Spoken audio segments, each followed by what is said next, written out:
जो कर्म आपको अर्पण कर दिया जाता है वो अक्षय हो जाता है, उसका कभी नाश नहीं होता, बहुत गुना बढ़ करके वो लाभ मिलता है।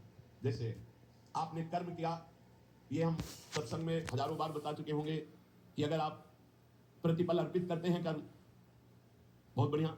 अगर आप भूल जाते हैं तो एक एक घंटे में अर्पण कर दीजिए। यदि इसमें भी भूल हो जाती है तो सुबह से लेकर शाम तक का कर दीजिए।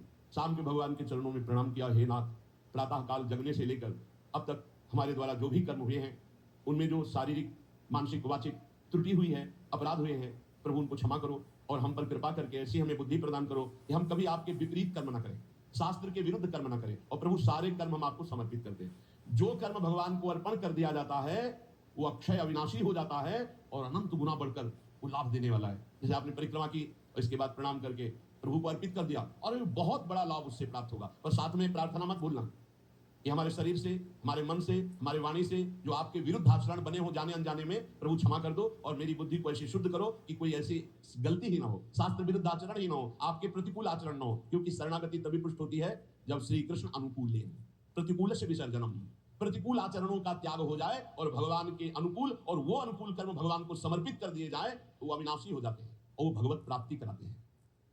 नाना प्रकार के जो भागवतिक कर्म है, जैसे यज्ञ है, दान है, तपस्या है, व्रत है, अगर ये भगवान को अर्पित नहीं किए गए तो थोड़े से अपराध में सबके सब नष्ट हो सकते हैं। ये भगवान को अर्पित करना अत्यंत आवश्यक है, बहुत गूढ़ बात है। जैसे हमसे वैष्णव अपराध बन गया, ये बहुत खतरनाक अपराध है। भक्तों की निंदा, भक्तों में दोष दर्शन, भक्तों का दिल दुखा देना, जरा भी किसी तरह से उनके गुणों में चर्चा करके दोष निकाल लेना, बहुत बड़ी हानि है ये। किए सुकृत सब जन्म के, छीन में डायरेक्ट हुए। अब आपने भगवान को कर्म अर्पित किए हैं, 2 घंटा से नाम जप कर रहे हैं और वो भगवान को अर्पित कर दें, करना चाहिए।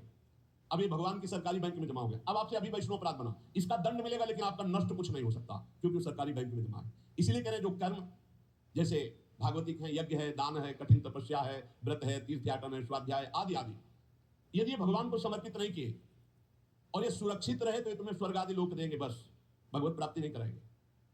और अगर अपराध बन गया तो नष्ट भी हो जाएंगे। इसलिए भगवत प्रसन्नता प्राप्त करना सब साधना का फल। हमारे प्रभु प्रसन्न हो जाए। जी, जब श्री भरत जी महाराज चित्रकूट